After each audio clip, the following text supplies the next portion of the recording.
Hello, and thank you for joining the National Complete Streets Coalition and Smart Growth America for the kickoff of the Best Complete Streets Policies of 2016.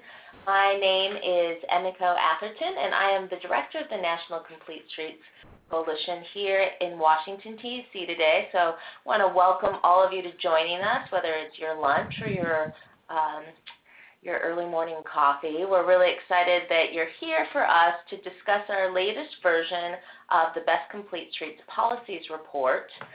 You'll be able to download it today at www.smartgrowthamerica.org, and there you'll be able to figure out more information about all of this year's new policies, our analysis methodology, as well as the full rankings.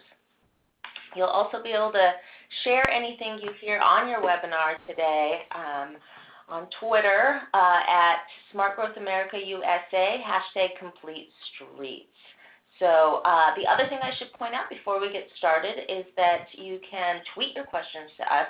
You can also enter your questions in the chat box in the lower left-hand corner of your screen, and we'll get to questions and answers at the end of our presentation. So this morning, you're going to hear from a variety of speakers. I'm going to start off just giving an overview of the national findings in this report, but then I'm really excited to turn it over to the local perspective and the locals, all of you really who are on the phone and out there doing this work. You are really our Complete Streets champions, and we work for you.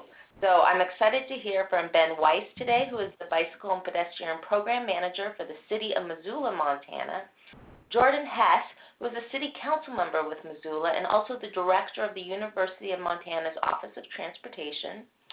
Irv Jensen's joining us from the Osage Lakes Greenway Corporation in Warsaw, Missouri.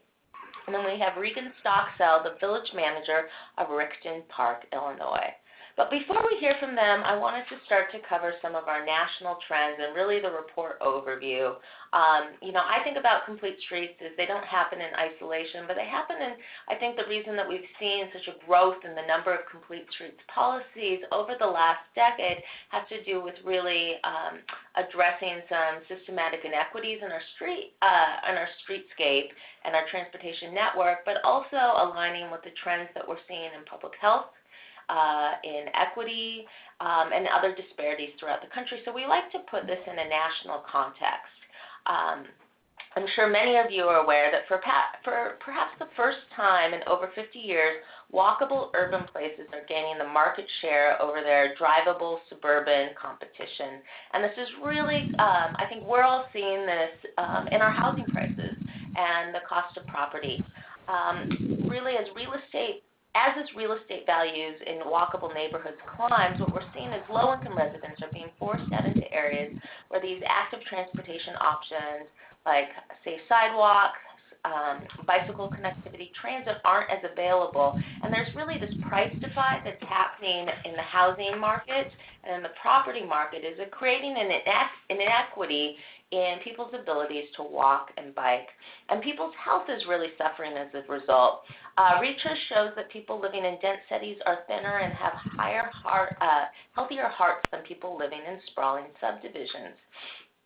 So not unsurprisingly, obesity is growing, and that these health impacts are now really a crisis and epidemic in the United States. More than 2/3 of Americans today are considered overweight or obese. That's both in children and in adults, yet fewer than half of these adults meet the recommended guidelines for aerobic physical activity. Unfortunately, this is happening at a time when our streets aren't getting any safer. While the U.S. Surgeon General has recommended more biking and walking as a way to address America's obesity crisis, many communities have streets that are simply not safe enough for these activities. For those of you who are familiar with the coalition, you know that in January we published our recent report, Dangerous by Design, that outlines the enduring problem of pedestrian fatalities in the United States. Unfortunately, this report showed that 46,149 people were struck and killed by cars while walking between 2005 and 2014. Over that period, Americans were 7 times as likely to be killed as a pedestrian than by a natural disaster. And during that same time, more than 7,000 people were killed while biking. And then to further compound the problem, well, these pedestrian fatalities are occurring in communities of all sizes. Some populations are affected more severely than others. This Dangerous by Design 2016 report also showed that people of color and older adults are overrepresented among pedestrian deaths. While non-white individuals account for 34.9% of the national population, they make up 46.1% of pedestrian deaths.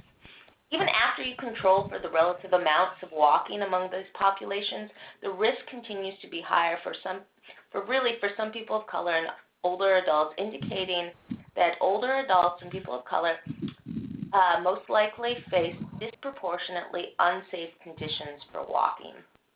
We also looked in this report through our pedestrian danger index and noticed that it was correlated with median household income and rates of uninsured individuals.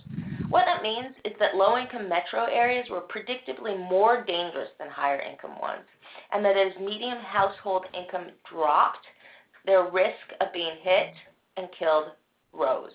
Similar trends bore out with rates of uninsured individuals. So as rates of the uninsured individuals rose, so did the PDI, meaning that the people who can least afford to be uninsured live in the most dangerous places to walk.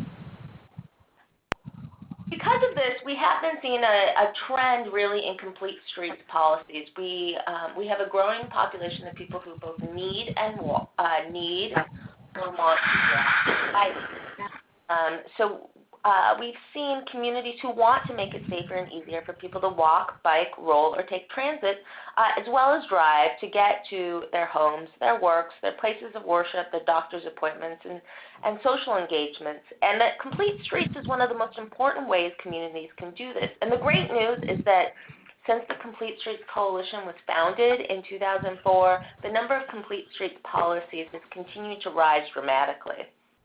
Why I love Complete Streets is it's more than just a checklist. It's really a frame of mind. Complete Streets approaches integrate the needs of people in place into the planning, design, construction, operation, and maintenance of transportation networks. It really starts to change and redefine what a transportation network will look like. And what that means is that it's not putting just one fancy bike lane on your main street, but it's about creating networks of opportunity through within your community. So regardless of whether I'm 8 or 80, I have a safe, reasonable, affordable, convenient, accessible way to travel from point A to point B, no matter how I need or want to travel.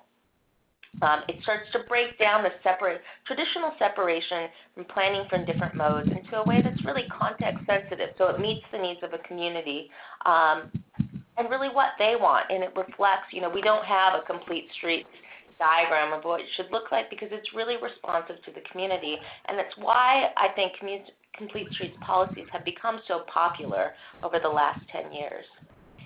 In 2016, we saw that communities adopted a total of 222 new complete streets policies. That's nearly double the 114 policies that were adopted in 2014. And what that means is nationwide, now we have 1,232 policies. Now, that's in all 50 states, Puerto Rico, and the District of Columbia. Where we're seeing the most complete streets policies from 2016 was in Massachusetts, and then in my home state, Washington, they passed 46 policies last year, which was interesting as though both Massachusetts and Washington State have financial incentive programs that encourage localities to pass these policies. Overall, New Jersey continues to have the most policies in place. They've got 145, but Massachusetts is right behind them, followed by California, Michigan, Washington, and New York. And nationwide, there are now 30 states with 10 or more policies at the local, regional, or state level. So this is really something that's growing whether you're in the Pacific Northwest or in the Southeast or the Northeast or the Southwest or right in the middle of the country. The other thing that's really interesting about complete streets policies is they're at nearly all levels of government. but that we see the most actually outside of the big cities, because I think it's really something that mid-sized suburbs, smaller suburbs, towns, rural cities, and rural places can identify with. So that we see out of all these policies, the highest number of policies, which is 219, are actually in small suburban municipalities. We've continued to see a trend that most of these policies continue to be resolutions and policies passed by an elected board. The way that we are defining resolutions in this context, because I know it means different things within different states, is that really they're policy statements. They're not binding legislation, but they are adopted by an elected board.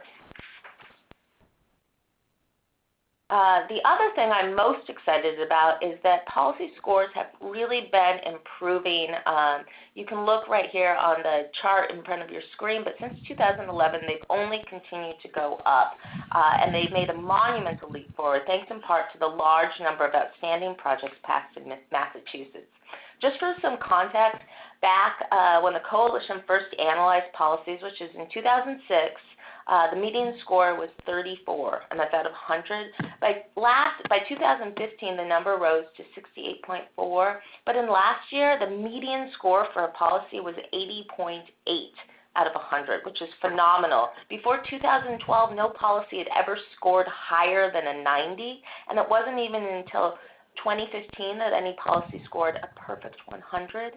And this year we had 3 policies scoring a perfect 100. And these gains are really a testament to the community's commitment to passing strong, impactful policies.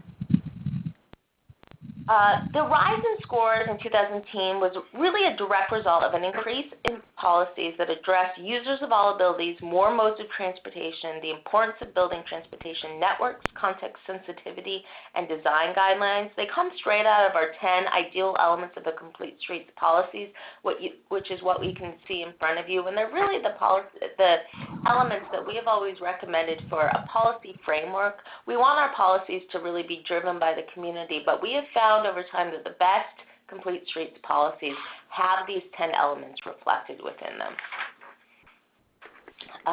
We also started to analyze the specific language within these policies, and what we saw is that as the policy scores are improving, it's really based around around its ability to talk about all abilities, all ages, and modes beyond bicycle, pedestrian, and transit. And so we do, I think I got a question just yesterday, are equestrians, are horses considered? We've seen tractor trailers, equestrians, bicycles, pedestrians, transit, really whatever modes are walking within your community. And so what we've seen is that the policies in 2016 really scored at almost 10 percentage points or more higher in all of these areas. We also saw that reflected again when we were talking about networktivity, which is really what I mean when I say that is, are you creating networks of opportunity throughout your city, not just in your downtown or specific neighborhood? Context sensitivity, so that really says we're going to design streets that meet the needs of both the that respond to, I think, the current environment, the current built environment, and what the community wants. And then we also saw that in the design guidance are really the design standards that the community looks to and uses as a base to build out or retrofit or redesign their street network. We also really look at implementation. Complete Streets policies can't achieve their ambitious goals unless they're thoughtfully and thoroughly implemented. I always say that the Complete Streets policy is really your first step in a marathon in realizing safe streets for all users of all abilities. So we looked at implementation, and we found that 89.8% of the scored 2016 policies mentioned at least 2 implementation steps. So that went up almost, let me do the math here, about 15 percentage points. And then what's really exciting is 69.8% of the scored 2016 policies established a reporting requirement or committee, in contrast to the 33.4% of all scored policies. And this reporting requirement committee was really about establishing accountability and oversight. making sure that a community is following through, that a city is following through, or a jurisdiction, and that this committee is often, I talk a lot about the Complete Streets Implementation Committee. They're sometimes internal, they sometimes have external stakeholders, but they really become the champions of making sure that you're moving the policy, the Complete Streets policy, into practice. Let's move on to the next slide. So while we're really excited about the trend and the improvements in Complete Streets policies, in last year, in 2016 as well, the National Complete Streets Coalition adopted a strategic plan that really focused on implementation and centering equity.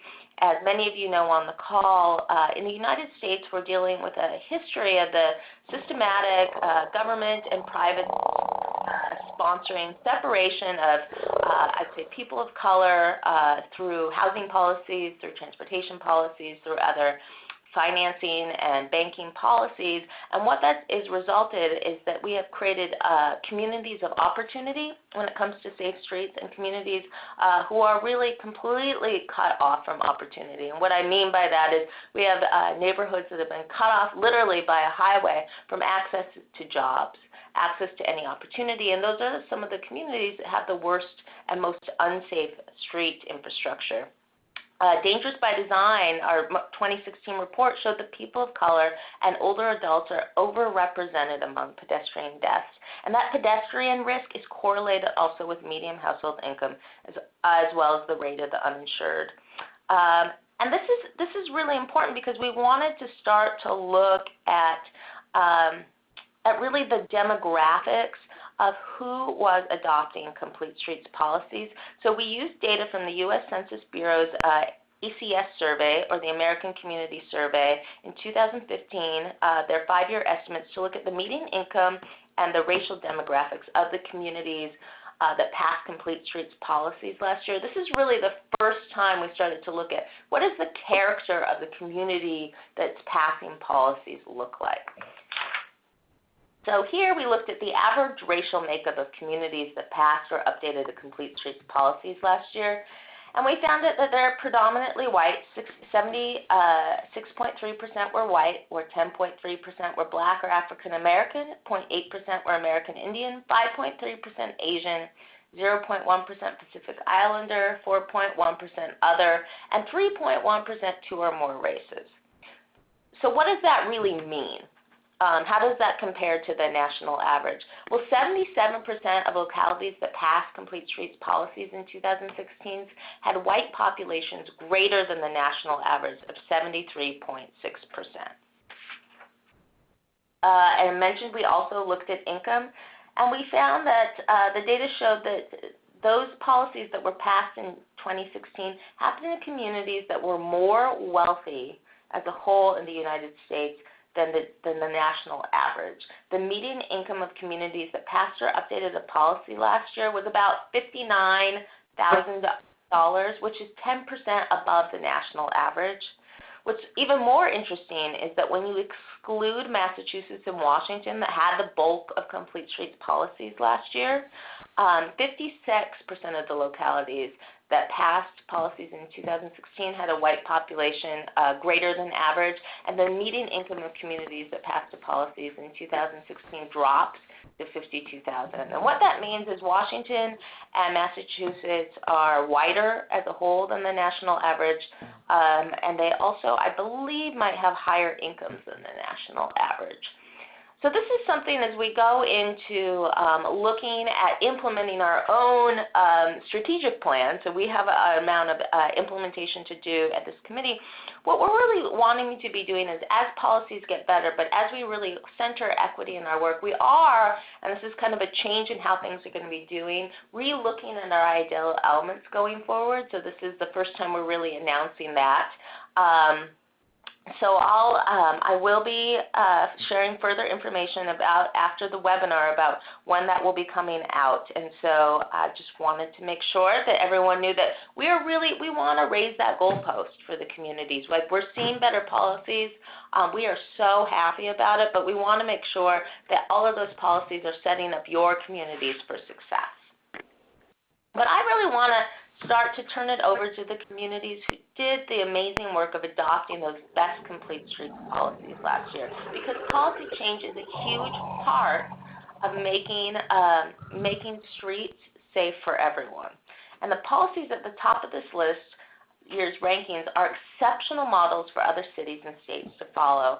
And with that, I'm really excited to have several people from this year's top communities join us for our conversation today. I'm going to start from one of our communities that scored a perfect 100. So they're one of 4 in the country, and that's Ben from Missoula, Montana. Ben, I'm going to turn it over to you now. Thank you very much, Emiko. So I want to start by talking a little bit about what Missoula is like. We're a quickly growing western college town, and all of that is important for several reasons. We're a college town, and so we're kind of predisposed to biking and walking because we have a younger population than the median, the national median, and it's just kind of built into the fabric of life there. We're western, and so our rights of way are, for instance, much wider than my home states in Massachusetts, and so there might be more room to accommodate all users on at least some of our major roads. And then we're quickly growing, so we're struggling with how do we move from being a mid-sized city to kind of a metropolitan area. Despite being about 70,000 people, we're the largest city for 200 miles in any direction. And so we not only have to accommodate our own residents, but a lot of people that come to town for seeking medical attention or whatever business opportunities. That being said, we still have a long ways to go to make our streets safe, comfortable, and convenient for everyone of all ages and abilities. We started back in 2009. We adopted our first complete streets policy, and it was before my time, but it was fairly basic, and it scored pretty well. I believe it was in like the mid-70s, and per your scale at the Smart Growth Coalition. And so we had it in place for about 5 years, even though there was language in that policy that said we would review it every year. We didn't get around to reviewing it for about 5 years. And the major impetus for reviewing it and its impact was that that gave us time to look at a broad scope of projects that had followed the Complete Streets policy or not. And then it also, conflicts were arising between different stakeholder groups. For example, trees. How do street trees fit into a Complete Streets policy? Do they get included? Are they the first things? Is a boulevard and trees the first things to go when there isn't right of way, or is it the bike lane? And that was a kind of common battle that was had both in the by city staff and kind of in the public's eye. So City Council asked us to review the policy and make some recommended changes. So what I did was, first step was to call the Complete Streets Coalition and find out more details behind our original score and where could we have scored better. And of course we wanted to make the policy stronger for us, but we thought that, hey, these are the experts, and so we didn't just want to get higher points for the sake of getting higher points, but we thought that they could give us good direction. And they did. One of the things that they said was that performance measures could be better included. Another tip that they gave us was to broaden our modes. And at first our thought was, well, really this is about biking and walking and transit. What other modes are there? But the more that we thought about it, the more we thought that with context sensitivity, it really is important to designate where freight is appropriate, or and what are kind of high volume roadways, and what might be the appropriate treatment for those. So it was that was a good suggestion as well. So we put together some revisions, and wasn't radical changes. It was kind of some updates per this conversation, and I also then scored. I found some scoring matrices online for how to evaluate whether or not a new or reconstructed street met the Complete Streets principles. And so I scored 16 projects that we had completed in the 5 years. 3 of them got A's, 9 of them got B's, and a few of them got C's. And the ones that got C's, it largely was due to right-of-way constraints or not considering what we call permeability of the street. So maybe there was a really great sidewalk to walk along it, but there were no crossings for half a mile or more. And so that kind of lowered the score on some of our projects. So I made the presentation to City Council that, hey, we're doing a pretty good job. The Complete Streets policy is helping us design better roadways. These streets are scoring pretty well, and they're being used by people of all modes, and they're contextually fitting into the neighborhoods that they are in. And then here are some recommended changes. And City Council kind of nodded approvingly, and Jordan, who's joining me on the call, had the presence of mind to say, hey, you know what?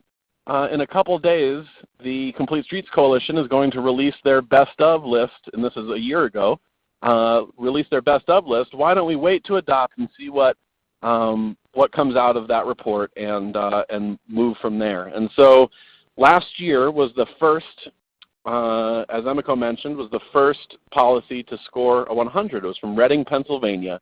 And so having seen that, we downloaded their Complete Streets policy, and then I reconvened staff members from the engineering division, from the parks division, we have a redevelopment agency that helps build roadways and other infrastructure as well, and some council members and planners, and we all talked it over and went kind of line by line and really just adapted Reading, Pennsylvania's policy to Missoula. And so we didn't outright steal it, but we also didn't reinvent the wheel. So a lot of our formatting was borrowed from that, laying out kind of the vision and principles very clearly early on, and then going from there. And so some of the changes that we made to Reading's policy was we added the word comfortable to safe and convenient transportation, something that, and that was due to a recognition that perceived safety is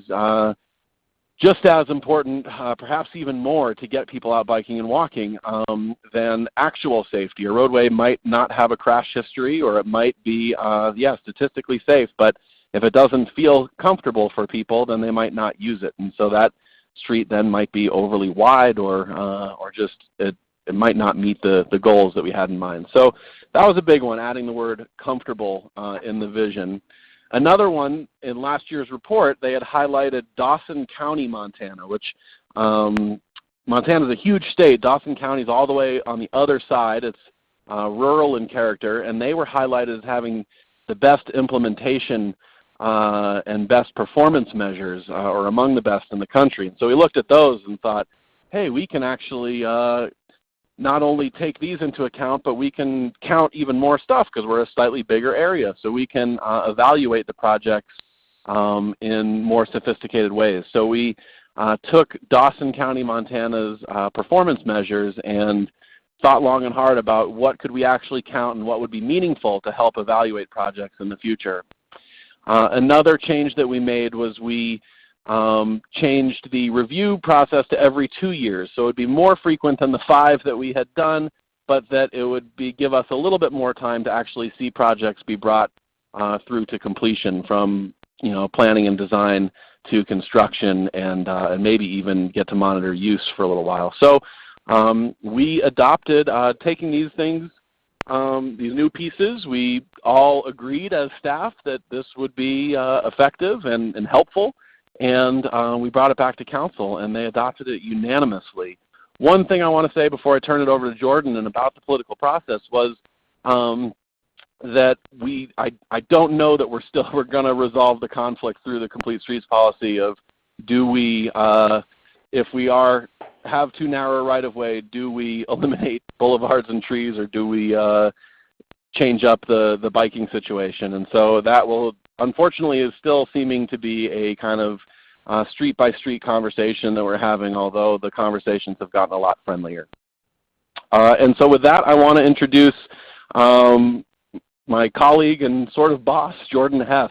He's our chair of the Public Works Committee on City Council, and he also works for the ASUM Office of Transportation, so has a very strong familiarity with the goals and objectives of Complete Streets.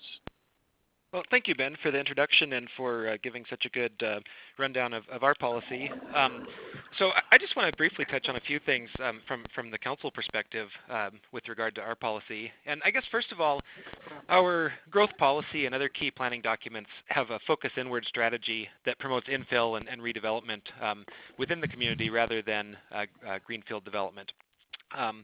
And for the better part of a decade, Missoula, which is situated in a mountain valley and is kind of land constrained in terms of outward development, has been positioning itself to actualize that focus inward strategy. So our first Complete Streets policy, as Ben mentioned, was passed in 2009, and since that time, I believe that city staff and perhaps more importantly, elected officials have really made great strides in recognizing some of the links between land use and transportation, between quality of life, health metrics, and use of active transportation. In that period of time, we've revised and passed a number of long-range transportation plan updates, as well as some active transportation plans and a bike master plan. And so, as Ben mentioned, it was time to update and refresh our Complete Streets policy to address some deficiencies. But I'd just really highlight the supportive environment that has been building over the past number of years. So there was broad support on the council for revising the policy. As Ben mentioned, we held off on implementing the policy until looking at the 2015 best of policies. And with Reading, Pennsylvania's, we added language, as Ben said, but I really want to touch on the commitment to placemaking. We added the idea or highlighted the idea of streets as places that people should want to be, comfortable, as Ben said, including street trees and native plants and street furniture and wayfinding, and suggesting street fronting retail. So we really recognized in the policy the role of healthy streets in economic development. With Reading's distinction in last year's awards, I think it's cheesy to say, but we stand on the shoulders of giants, or we stand on the shoulders of everyone who has contributed to the Complete Streets movement. And that, to me, is good governance. We look for best practices from other jurisdictions, and we try to improve upon those best practices. And I really hope that someone can pick up where we left off and be talking in this webinar next year with a much better policy than we have now. And so I think that's one of the best things about the coalition scoring and also the community that has built up around that is the ability to share best practices and information.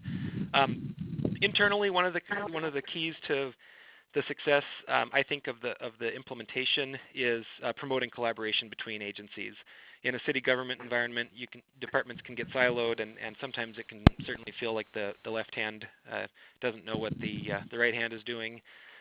So I'll add a little bit to Ben's example of the street trees. The City of Missoula has an extensive urban forest of beautiful 100-year-old Norway maples. And as these trees continue to age, we're really racing against time to replant trees in order to establish a sustainable mixed-aged, mixed-species tree inventory. We had situations, though, where tree planting sites were disappearing because of utility placements or other new infrastructure.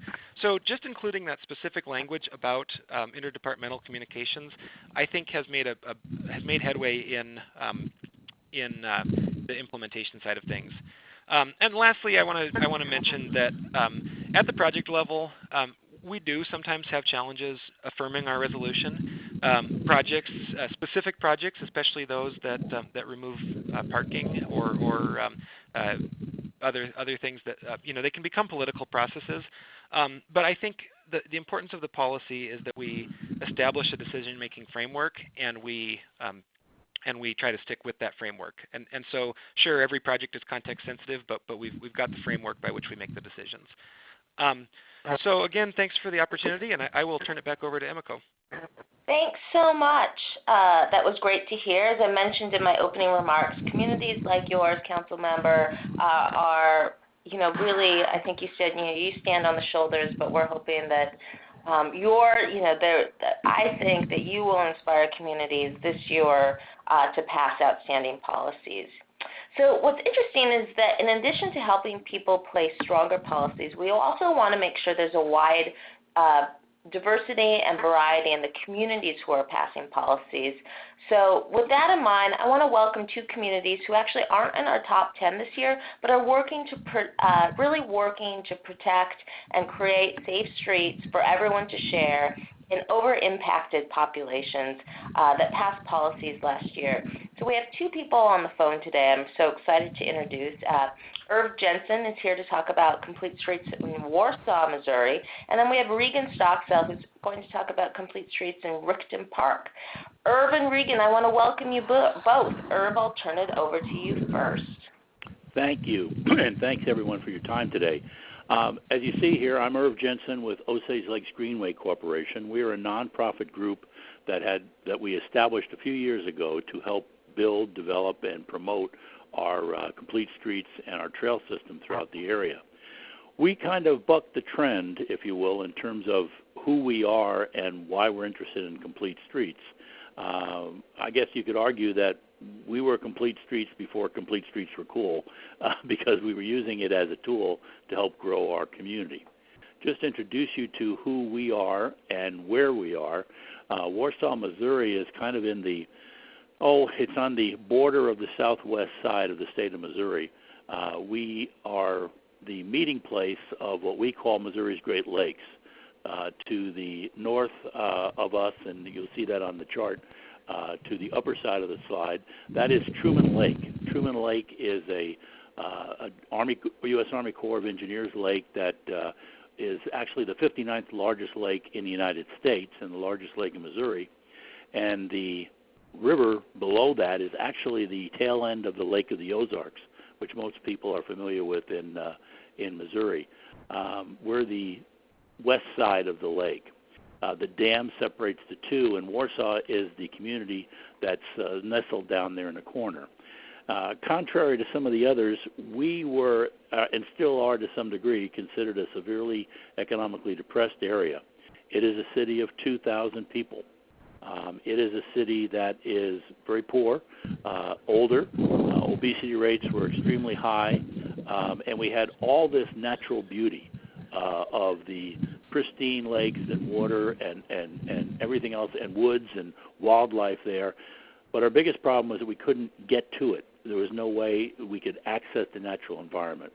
And as a poor river town, we realized that we also had to do some things to revitalize our community to make it easier for people to access the attributes of the community.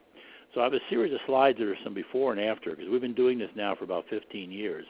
And the first that I'll show is from our downtown area, and that shows 1997 to 2001, which is when we really got going on our complete streets efforts. You can see kind of many of you have been in small towns, or not even so small towns, the dilapidated nature of the street, and then you see how we've changed that and made it far more inviting and far more comfortable for pedestrians to use the street. This is another example. The 1997 example shows the erosion and potholes, and you see now in 2001 where we went to a different downtown look and feel and revitalized the downtown. As we move on here, we also have access to the water. This is the city's community building in the background there in 1997, and yet no one could access that water. As you see, it's just rocks and paved gravel. This is it in 2015 with a boardwalk system and a newly implemented staggered entryway, so it is now handicap accessible for anyone in the community to use our harbor. If we go on, this is another shot from 1997, the back of the community building, and if you see where we were in 2015, this is our boardwalk and our multi-tiered steps to get down to the natural beauty of the area. We also, once you get down to the water, we want to make sure that we could access it. And one thing we did was, we don't have any money, obviously, it's a small 2,000-person community, but we trained our local city maintenance people to help build the trails, and we were able to use that as match money. And this is an example of the city crew working on what we call our Drake Harbor Trail. And then this is a picture of the trail today, how it looks. You see the benches we put in here. Just a side note, Warsaw was, back in the 1860s, the farthest point west that a steamboat could go. And what we've done is we put the names of all the docking steamboats on the different benches. And that's just a little, we try to add our history in there as well, too. This was at Drake Harbor, another view of the harbor in 1997. This is a view of that harbor today, actually. We've included an amphitheater and walking trails and other amenities along here. And then as we go on, we crossed over the lake by utilizing a swinging bridge, which used to be the main access into town. And then this allows our residents to go from our schools downtown along paved, lit streets all the way out to our sports complex. It allows our kids to get through their families and so on. This example is you leave the bridge and you enter into the area, which then goes off into walking trails and then directs you on a lit trail to our athletic areas. A couple of points that we wanted to make is that why was this important to us before we even knew there was a thing like complete streets? For us, we saw it as an economic strategy. We saw it as a health strategy. We saw it as an environmental strategy and overall a livability strategy. We had to find and create partnerships that didn't exist between cities, counties, schools, the Missouri Department of Transportation, utilities, healthcare groups, Army Corps of Engineers, and of course all our citizens. And it really became an effort of linking those people and facilitating them all together. The results of this now is that we were not the fastest growing county in the area, but now we are. We're growing faster than any of our regional counties. We have had new businesses grow up out of this. We have a new bicycle shop, and we have other kinds of amenities that we didn't have before. We have new residents. We are growing, as I mentioned. Tourism is increasing dramatically in our area. We also are seeing a great increase in business expansion. And perhaps most importantly to those of us close to this, we've seen a 12% decrease in childhood obesity during the last 3 years. We just recently had an activity called Reading on the Boardwalk, where we had storytellers along the boardwalk work with our elementary kids to have stories told along the entire length of our trail Broadwalk, and the kids walk down from our school on our safe streets. So it's been a labor of love for us, and we're starting to see real results. We're not done. We have a lot more we want to do. And a year ago, or I guess 2 years ago now, we were introduced really to the Complete Streets concepts. So much what we have been trying to do was really already incorporated that we did apply last year, and we were very happy to be recognized this year. The City Council has been supportive. I will say, as others have said, in the early days there was a lot of suspicion, a lot of questions, but now everyone realizes that this is something that's had both a tangible and an intangible impact on a very small community in the middle of Missouri that most people don't know is here. So that's so great to hear. Yeah, it's been wonderful for those of us close to it, and to see how this thing has developed, and we're quite pleased. That's great. So at this point, do you mind, Irv? I was going to introduce Reagan. Oh, gosh, I think we got it. You see, they told me that I was to introduce Reagan, so I'm just... Go for it. Well, I'm going to introduce Reagan Stocksell from Richton Park, Illinois. Thank you, and thank you to the National Complete Streets Organization for inviting me to speak today. Again, I'm representing the village of Richton Park. I'm the village manager here. I've been in the community for 19 years.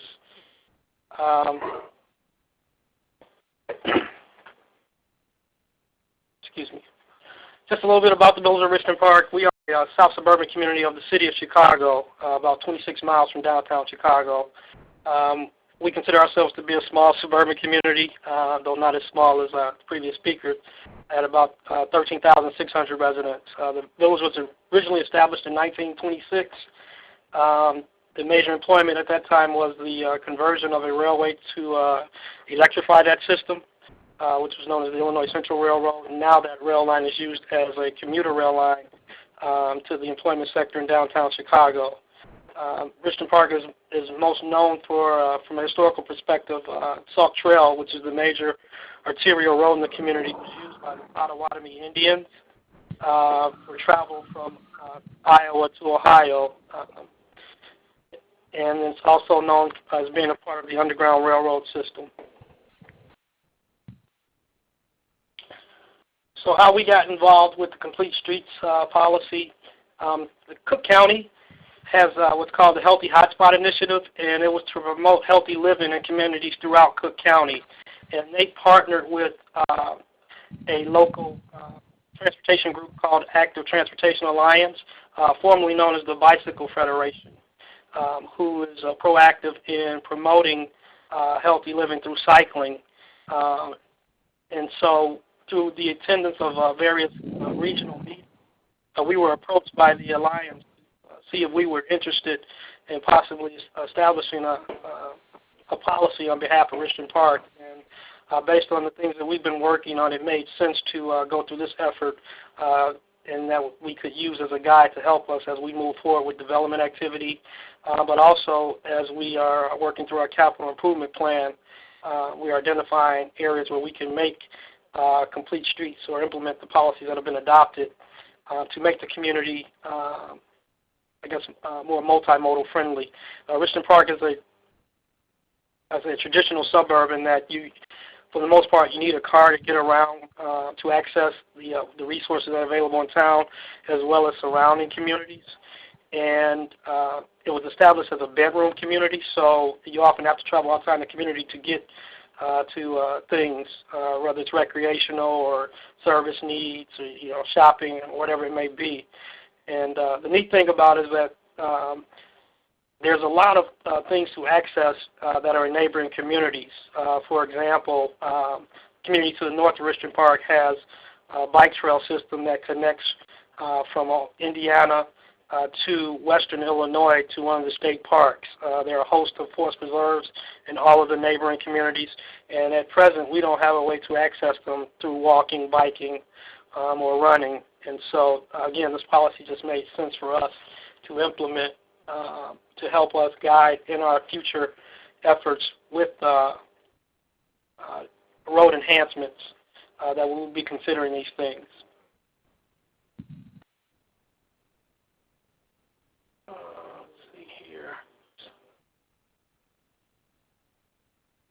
So again, we received technical assistance from the Active Transportation Alliance. What you have here is a set of bullet points that describes the process that we've gone through. We are still working with the Active Transportation Alliance. And in this case, not only did we receive policy development assistance, but again, the second year of assistance provided by the Alliance in actually implementing the policy. And so the process was very educational for myself and some of the other staff. Active Trans facilitated a complete streets policy last year that myself and a number of the department heads attended. Very informative and actually encouraging, and got us more excited about working on the development of our policy. Our policy was adopted last year, and then following that, again, Active Transportation Alliance has continued to work with us on the implementation of the policy. Where we've had implementation workshops. They've identified different grants that we should pursue. Most recently, they've completed a bike map for us, and so a lot of good things that will help guide us as we're a small community, small staff, and really didn't have the manpower to get this done. We now have tools that we can use to help us plan moving forward. As mentioned earlier, our policy does include the 10 elements, highlighting vision, being inclusive of all users in all modes of transportation, encouraging a connected network, working with other agencies in Richton Park. There are both state and county roads. Both those agencies do have complete streets policies, and so we try in the creation of ours aligning with those. So that as we do projects and they do projects, we can make sure that, again, the complete streets policies are being implemented with those improvements.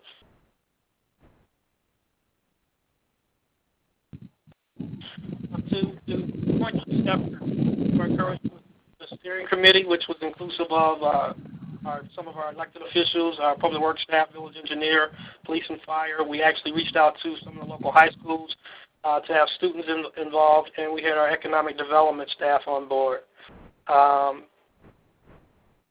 And so, again, over the course, I want to say it was about 8 months it took from beginning to end to actually get to the adoption of our policy. Based on that, you can see there the policy goals, again, is to create a network for all modes of transportation. Again, on the healthy living side of things, this would help to promote a reduction in emissions, to improve community health, enhance the quality of life, linkages between community and regional destinations, increasing safety, and advancing economic development goals.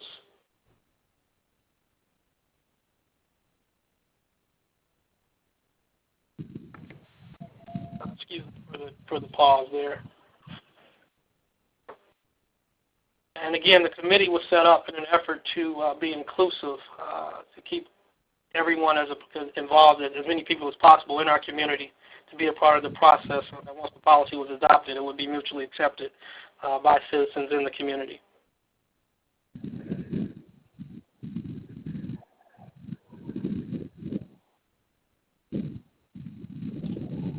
So here in the policy development, we then talked about what type of policy would be best in Richton Park and decided on a resolution for adoption, and we learned about the different types of language strength and how they could be interpreted.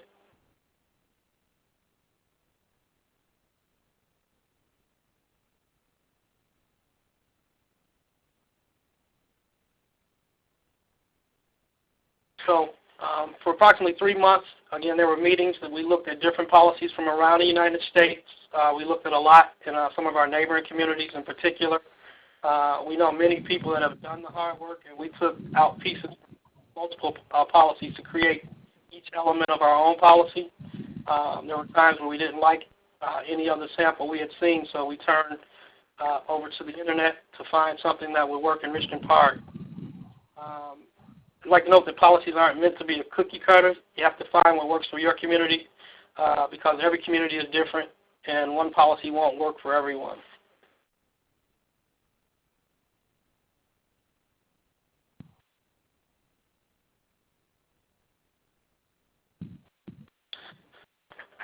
So here we find where the policy can fit into the process you already have. We looked at how all road projects come into the village. Don't reinvest in the process, make the complete streets policy work in our process, and find where it can best fit.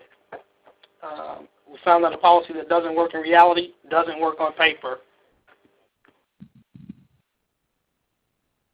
Excuse me for that. And lastly, we created a checklist that we will follow as we look at all of our projects moving forward to make sure that the policy that's been implemented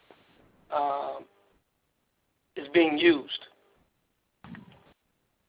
And with that, I'll turn it back over to Emiko. Thank you so much, Regan, Councilmember, and Ben. That was fantastic. At this point, I'm going to turn it over to our Communications Director, Alex Dodd, who's going to moderate the question and answer. I do not think we will probably go over a few minutes, but you should stay tuned because we have an exciting new program announcement at the end of the webinar. This is Alex Dodds. Hi, everyone, and I'm going to ask a few questions of our panelists. First of all, I want to say to everyone who's listening, the answer is yes. This webinar will be recorded and available on our website later this week. So not to worry if you missed a slide or want to go back to hear what someone said. We'll post the recording as soon as we can. I've also heard from a lot of commenters as I've been watching the questions come in throughout this hour, just saying thank you to the policies to the communities that passed all of these policies and the speakers today. I think you might not understand just how valuable it is for other people and other communities to hear what your experience has been and how you've gone about creating these policies. So thank you. The first two questions are for Emiko. They're logistical. My community passed a policy this year in 2017. How do I go about getting it scored? That is great. Thanks for that question, Alex. You can actually I would encourage you to send your policy as soon as it's passed to us at info at completestreets.org and put in the subject line New Complete Streets Policy. We'll include it in 2017's analysis, which will come out next year. The second question is from a community that says, we don't have a complete streets policy, but we have a context-sensitive streets policy. I also heard about folks who had like PED policies, different types of policies. Are they eligible for the rankings? They are not. Well, I love like PED policies and context-sensitive policies. We really feel like, we are looking at policies specific. We want to be able to grade them in a non-biased way, that we've developed a very robust matrix that we're actually updating this year. So we do look specifically at complete streets policies, not at plans or supporting resolutions. That does not mean you shouldn't be adopting them. Please adopt them. Please share them with us. We love them. But they will not be included in next year's report. And I know that context sensitivity in particular is only one of several of the things that we look at when we grade complete streets policies. So for that reason also they're not included. Regan, I'm going to come to you next. I loved your point about not reinventing the wheel. Like your slide said, there's already 1,200 communities that have done this work, so why start at the beginning? What advice would you give to a community that's at the very beginning? You talked about figuring out what your community needs specifically and how that's different. How did you do that? If you can talk briefly about what that process was like for you and how you would tell another community to get started on it. For us, it was pretty simple. Again, we work with Active Transportation Alliance, and they are very experienced in what they do. So they kind of guided us through the process. Again, based on the number of policies out there, there is no need to reinvent the wheel. So, again, they showed us a number of policies that we looked at, and we picked through it to determine, yes, this is consistent with our goals and our needs. What we didn't like, we took out. What wasn't there, we added. But again, the Active Transportation Alliance, and I don't know if I'm sure there are regional organizations throughout the country that can provide assistance, particularly smaller communities that don't have the staff to take on projects as such, is to let them lead the way. I mean, you're familiar with your community, and so you know what nuances there are. But they provide so much information that it was a really easy and smooth process to go through. Well, that's great. And on the theme of letting other people lead, Councilmember Hess, I'm going to come to you next. Someone wanted to know, how long did the policy process take, and what was really involved in building the public will or the political will to get it passed? Yeah, I guess I'm going to start with the 2009 policy because I feel like that was a pretty heavy lift to get that one passed.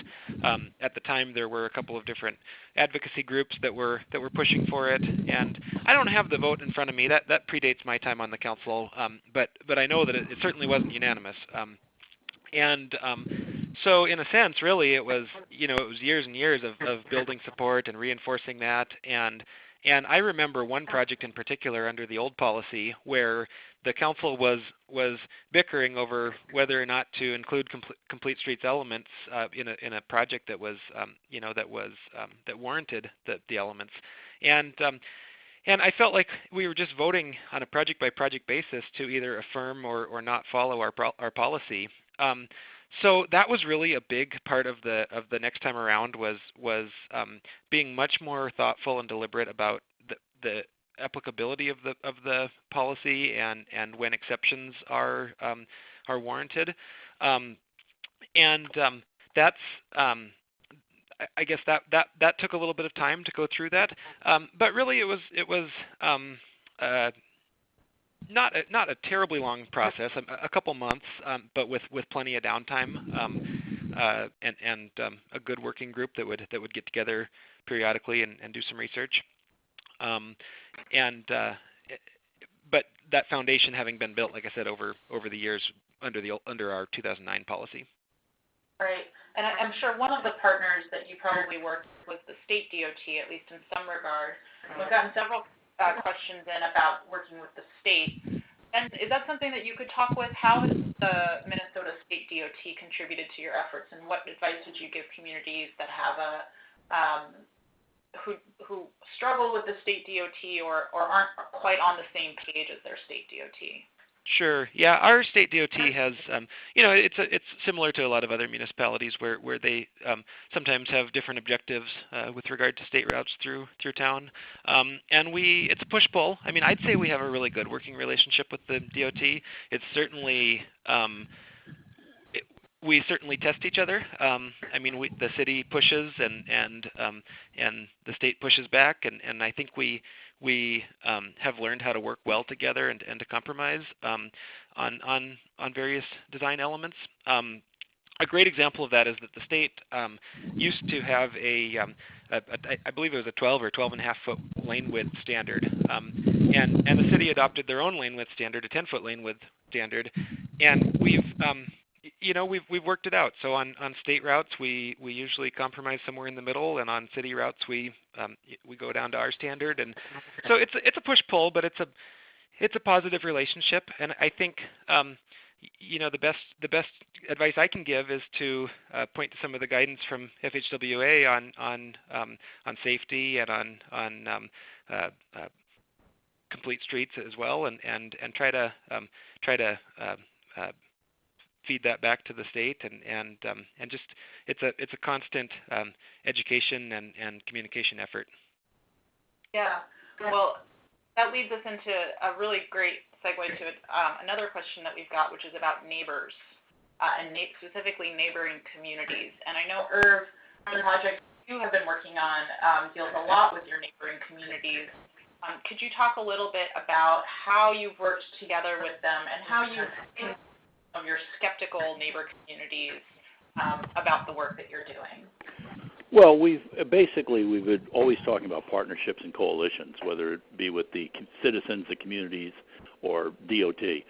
DOT in our case, for example, was widening a state highway that ran right through the city, and while that process was going on, we worked with them on putting in bike lanes as that was happening through the city. So with the neighboring communities, we basically use a very hands-on process when it comes to dealing with any of our partners. We bring them into the process early. We communicate with them about what we're talking about doing. We get their input. We understand their concerns, and then we move on. Some of the most successful things we've done, for example, to the question of how we get political support, is we had one of our healthcare partners bring us over a shipment of wheelchairs, and we had the city councils and the city workers given the challenge to get from our downtown down to our harbor in those wheelchairs. After that process, we found tremendous support on one level, and also, perhaps even more importantly, great creativity on coming up with new ideas and new approaches. We did the same thing with our school, where we brought in neighboring communities and people who utilize our regional school district to experience what it was like to drop a child off at a very congested school area in the morning. So a lot of hands-on, but also understanding what their concerns are, recognizing them, and making them valid, and at the same time making sure they understand the big picture of where it's all going. So we basically, as a small community, we have to think out of the box and be very creative to try and deal with some of those issues. That's great. Yeah, we talk here a lot about encouraging planners at all stages to get out from behind the windshield and experience what it's like to really be on these streets that we're talking about. Exactly. Unfortunately, that's all the time that we have for questions. We'll do our best to post the answers to the other questions that folks have raised when we post the recap recording of this blog post, of this webinar, I should say. For now, though, I'm going to turn it back to Emma for one last point. Thank you all again for joining us. I just want to say that you can find the report online at www.smartgrowthamerica.org, and we are always available for questions. And then the last thing I wanted to do is remind people two last things is one, remind people we will be updating the ideal elements this year for that within the next few few months, and I think that will be really exciting as we start to really emphasize even more so implementation and center equity. But I also want to announce today we are about to launch a brand new free technical assistance program that will provide education and training on how to redesign and engineer roads to reduce traffic speed and save lives. We were lucky enough to be select recipients of a Road to Zero Innovation Grant, so we'll be launching the Safe Streets Academy soon, and so it's really a chance for your jurisdiction to dive into implementation over a 9-month time frame with some other cities in the United States. You can find more information about this on the blog post, which you can find at www.smartgrowthamerica.org, and we'll be having the full announcement and application come out within the next week. So I just wanted to make a plug for that, and thank you again for joining us. As I said, we're here to support all of your work, and that I'm honored to always get to talk and be with all of you. So thank you, and have a great day.